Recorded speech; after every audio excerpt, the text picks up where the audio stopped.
I would now like to introduce my friend and senior class president, Annabel Elizabeth Gracelli Fowler, to deliver the senior class address.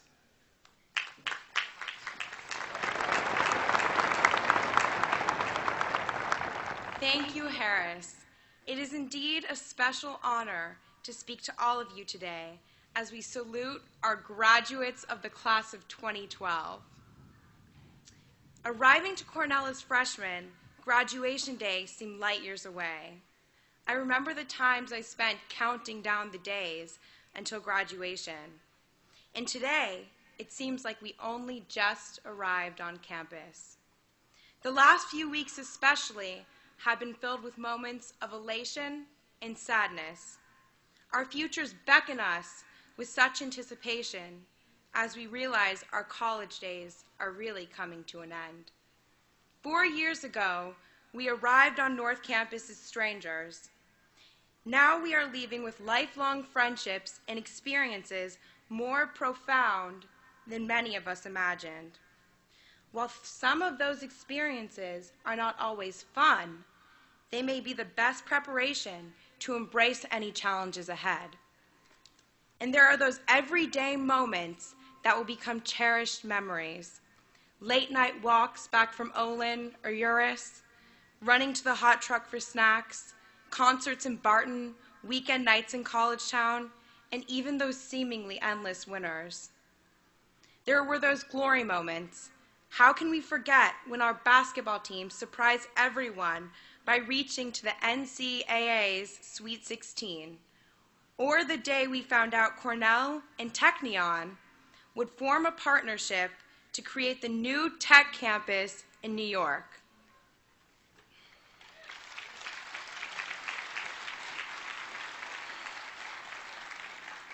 Those moments were sweet indeed. The past 4 years have been an amazing odyssey of challenges, achievements, surprises, life lessons, disappointments, triumphs, and growth. One thing is certain, as I look to the future, our synergy as a class cannot be underestimated. We are over 3,000 strong, representing 7 different schools with talent in so many disciplines. Our class is truly multifaceted in who we are and what we will accomplish. I have no doubt we will leave immense footprints around the world. Whether or not we have our immediate futures figured out, it's okay, because it's not where we start that counts. It's what we do with opportunities along the way and how we finish that truly matters. My great hope for the class of 2012 is that we never fear failure, because if we live cautiously and take the easiest path, we risk not achieving our full potential. As I look to all of you, I see so much potential. I see future teachers who will inspire young minds, or save a child who has nowhere else to turn for inspiration. Maybe a future Secretary of State, an architect or engineer who will take sustainability to another level. A farmer who improves corn yields to help feed the world's population. And for those of you who make so much money, it loses any sense of reality, I hope you don't forget about those who need your support the most.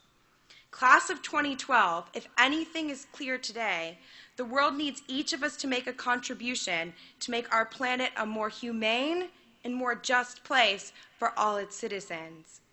And we are prepared. We have been challenged to step outside of our comfort zones by some of the finest minds to find innovative solutions. We have been fortunate to attend a university that prides itself in diversity. What a precious gift. Few things in life are more valuable than the ability to empathize with individuals whose experiences we have not endured. My hope is that we can take that empathy to the next level and be especially understanding to those who have not had our opportunities. Indeed, we have received a privileged education, and we must never forget that with that privilege comes a responsibility. Yes, we have worked very hard to get here and graduate, but we must not forget the sacrifices and impact of supportive parents, friends, and dedicated faculty who gave us every opportunity to find success. My hope is that the class of 2012 embraces how we are part of a global community, and that our great class will not accept what is wrong in the world as the new reality. That it would be okay for anyone to go to bed hungry. That it would be okay for any child to attend a failing school. That it would be okay for people not to have access to basic medical care. That it would be okay for anyone to be denied their basic human rights. It is not okay. It is now our time, and how we seize these challenges in the years ahead will define us as a class, as a nation, and the type of world we leave to our children. While our meaning of what is a Cornellian may be different, we are part of the same family and tradition. We come from a variety of backgrounds and places and have been involved in Cornell in different ways, but each one of us should feel empowered that anything may be possible. We must never forget that small contributions as we go about our everyday lives add up to a big impact, and ordinary people acting in unison and with vision can accomplish extraordinary things and even change the status quo. And there are those of you sitting before me whose contributions may be truly astonishing. Having had the honor of being your class president for the past 4 years, I have come to know many of you, and I know we have a strong voice. Class of 2012, let's make a promise to use our voice to plant and to nurture the seeds to make our world a more noble place for all its citizens. My wish is that when we see each other at our 50th, we will have no regrets. Our futures will take us in different directions, and our accomplishments many. But no matter which direction we choose, the choices we make can light the path for the next generation. What an incredible opportunity for our great class. Dare to dream what can be and stay inspired. On behalf of the class of 2012, I would like to thank all the family members, friends, staff, and faculty who have been such a support to us throughout our time here. Above all, I hope you keep those individuals who have supported you close to your heart. I would also like to take a moment to wish the ROTC members of our great class, whose commissions become active today, a very safe journey. I want to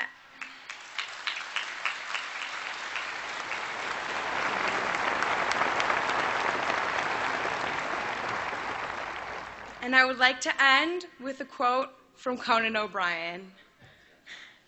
Work hard, be kind, and amazing things will happen. Thank you, Cornellians, and congratulations.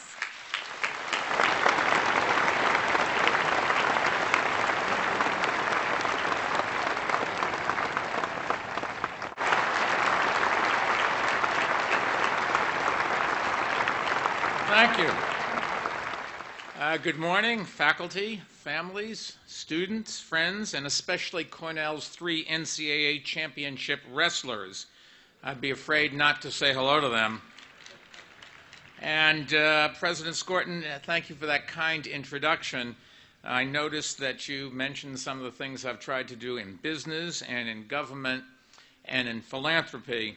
Thank goodness you did not mention my academic record, which those of you who know me understand. I was always, and I take great pride in this, I was always one of those people that made the top half of the class possible.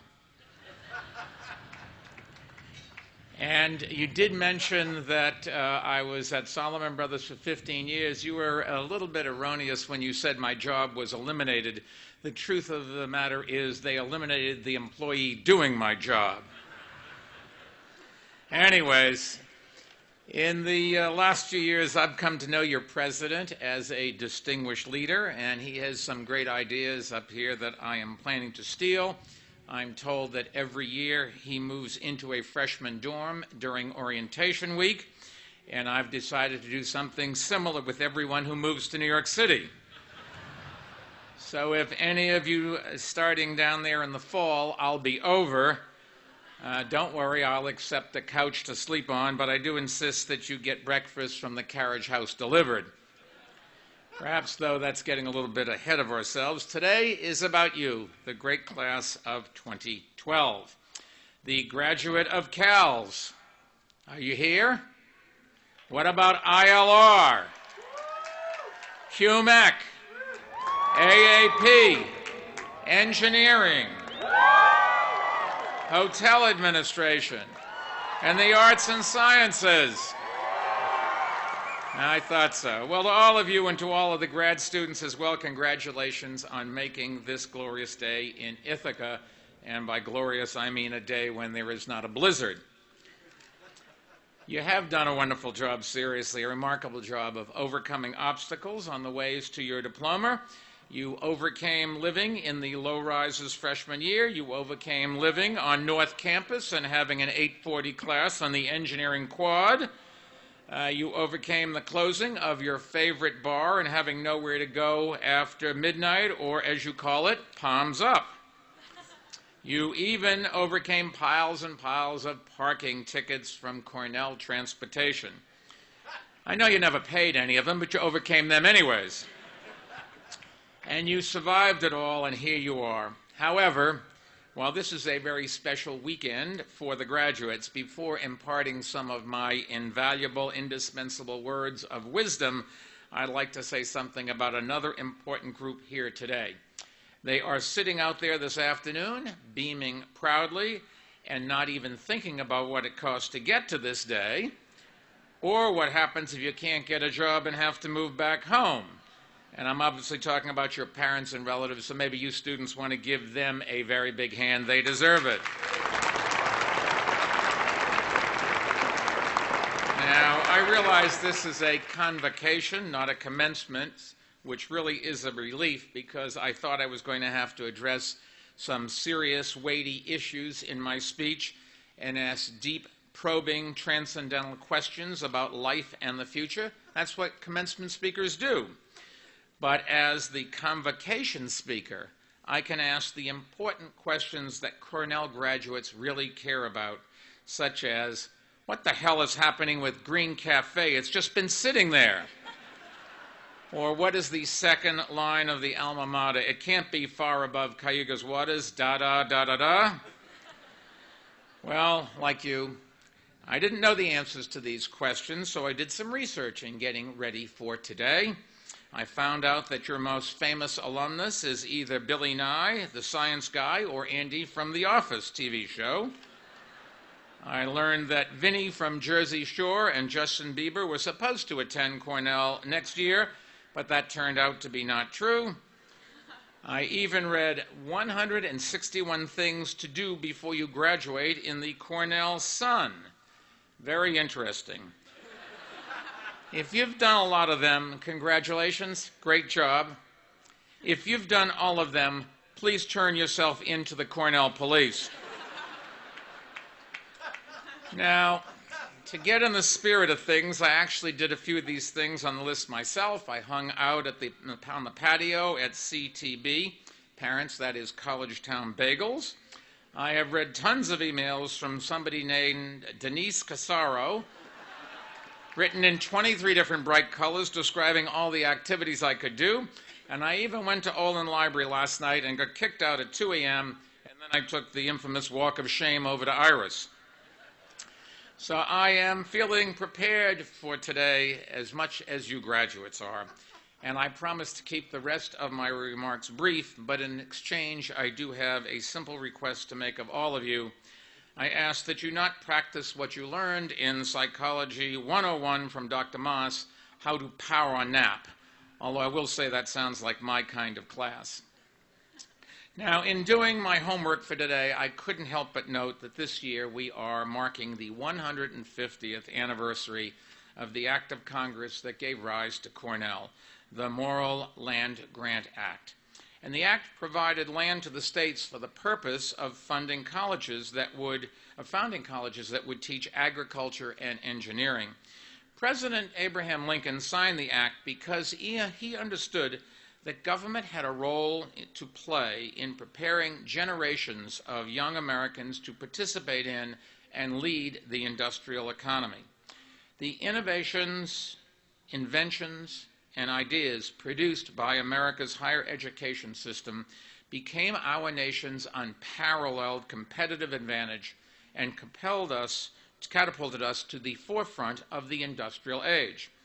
Generations of Americans benefited from this public investment in research and knowledge, and so has the rest of the world.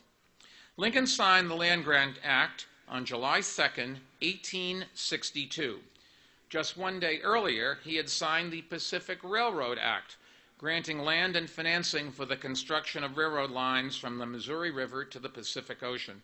And in decades to come, the railroads would provide the crucial supply lines that fed the Industrial Revolution our universities were helping to pioneer. In fact, one could argue that over the span of 48 hours, Lincoln did more to advance the American economic growth than any president before or since. And then think about just 2 months later, on September 22nd, when Lincoln announced the Emancipation Proclamation. I think there's no doubt that he did more to advance the cause of American freedom than any president before or since.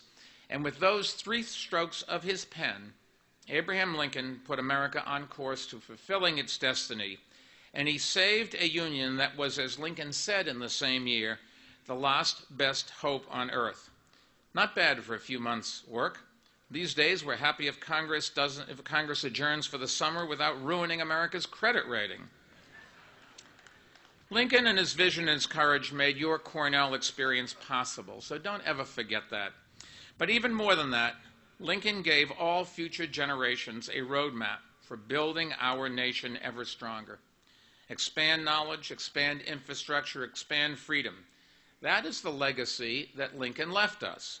It's not a Republican legacy. It's not a Democratic legacy. It is an American legacy.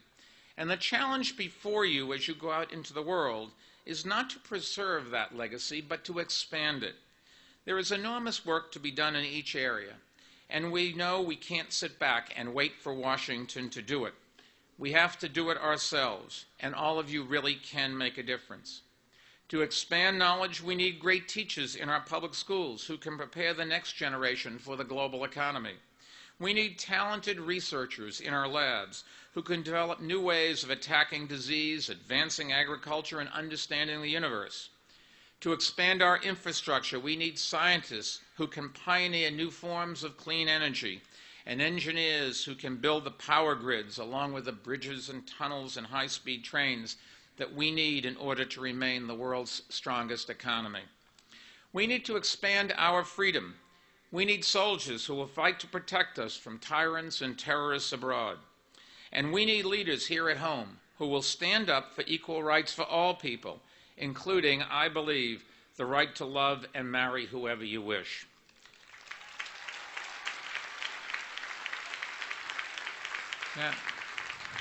Now, 1 year ago, you witnessed history being made when the New York State Legislature passed and Governor Cuomo signed a bill that granted marriage equality to all New Yorkers. And I believe it is only a matter of time before that right is recognized, not just in New York State, but across the country. Every time our nation has confronted a question of freedom, from slavery to women's suffrage to civil rights, equality has triumphed over exclusion. It has never been quick. It has never been easy. But in every case, the federal government has eventually stepped in and guaranteed equal rights for all. There is no doubt in my mind that you will see that happen with marriage equality in your lifetime. It may be an act of Congress, or a constitutional amendment, or a Supreme Court decision, but if you stand up for it, it will happen, and you will extend Lincoln's legacy of freedom just as your parents and grandparents did before you. The expansion of freedom is not the only part of Lincoln's legacy you've witnessed during your 4 years at Cornell. Earlier this year, in what I believe will help do for New York City what the Land Grant Act did in 1862 for our country, Cornell joined with the Technion Israel Institute of Technology and New York City to build a world-class graduate-level applied science and engineering campus on Roosevelt Island. Now, we don't usually give away prime real estate in the heart of our city. We believe that providing land for the development of a world-class university campus, however, will help us pioneer the economy of tomorrow. And given Cornell's history as a land-grant school, it is only fitting that you won the competition. And I want you to know the extremely strong support that Cornell had from its students and alumni was a significant factor in the decision. So thank you all. You really did make it happen.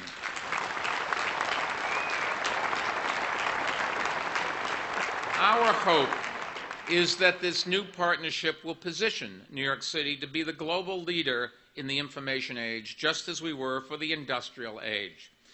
It's one of the most exciting projects ever to take shape in our city's history.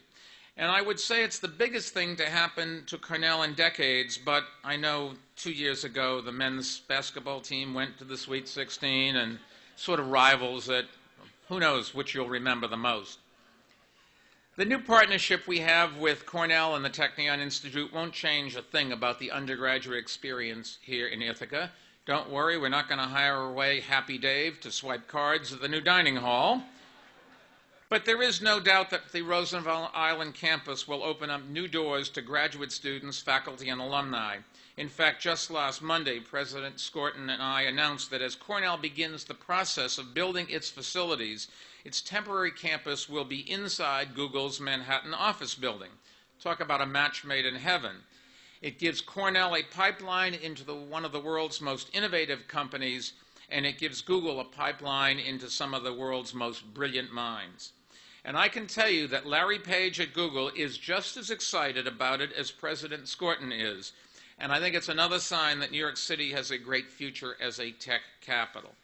So all of you engineers, computer scientists, and techies who are thinking about heading west to Silicon Valley, if you really want to experience life, if you want to meet the most diverse, interesting people in the world, if you want to have a chance to come to a place where you could have an on-the-ground floor at Google, and yes, if you want to find a date whose name is not Siri, come to New York City.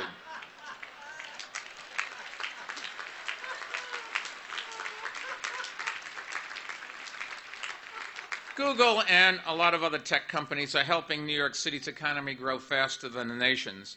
So if you haven't found a job yet, you'd be better off coming to the city than sitting on your parents' couch. And I promised your parents I would say that. But don't worry if you don't have a job yet or don't know what you want to do with your career, because whatever plan you have is probably going to change 100 times before you hit 30 years old. If my plan in college had worked out, I would have had a career as an electrical engineer. Instead, I went to business school in hopes of becoming the manager of a factory. Instead, after business school, I took an entry-level job on Wall Street where I thought I might spend my entire career. Instead, after 15 years, I got fired, and it was the best thing that ever happened to me. If I hadn't been fired, I wouldn't have started an information company and certainly never would have run for office of mayor.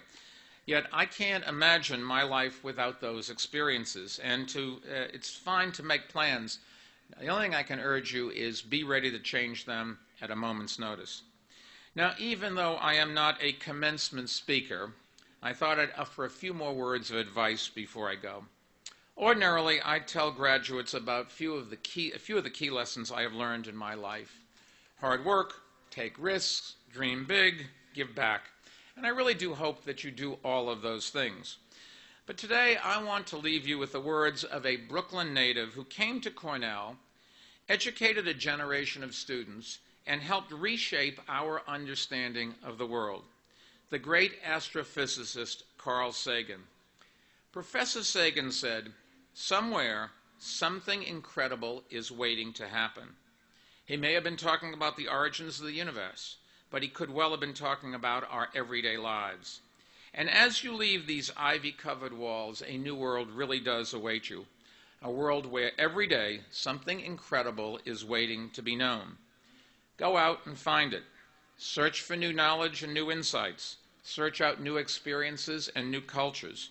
Travel wherever you can. Read wherever you go. Think for yourself always.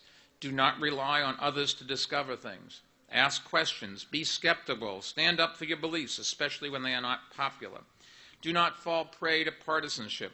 Remember that no political party has a monopoly on truth, nor is God on any one party's side. Remember that most people who have changed the world have first been ridiculed or dismissed. And remember that this great university and our great country was not built by timid minds, but by grand hopes and bold action. And if you do all of those things, I have no doubt that you will discover a world full of possibilities and shape it for the better. Now, before I leave you, I want you to do me one small favor. Tonight at midnight, I want you to raise your glasses to the memory of Palms o'clock and to the future that is yours to discover. Congratulations, good luck, and if you're moving to New York City, remember, I get the couch. Go Big Red!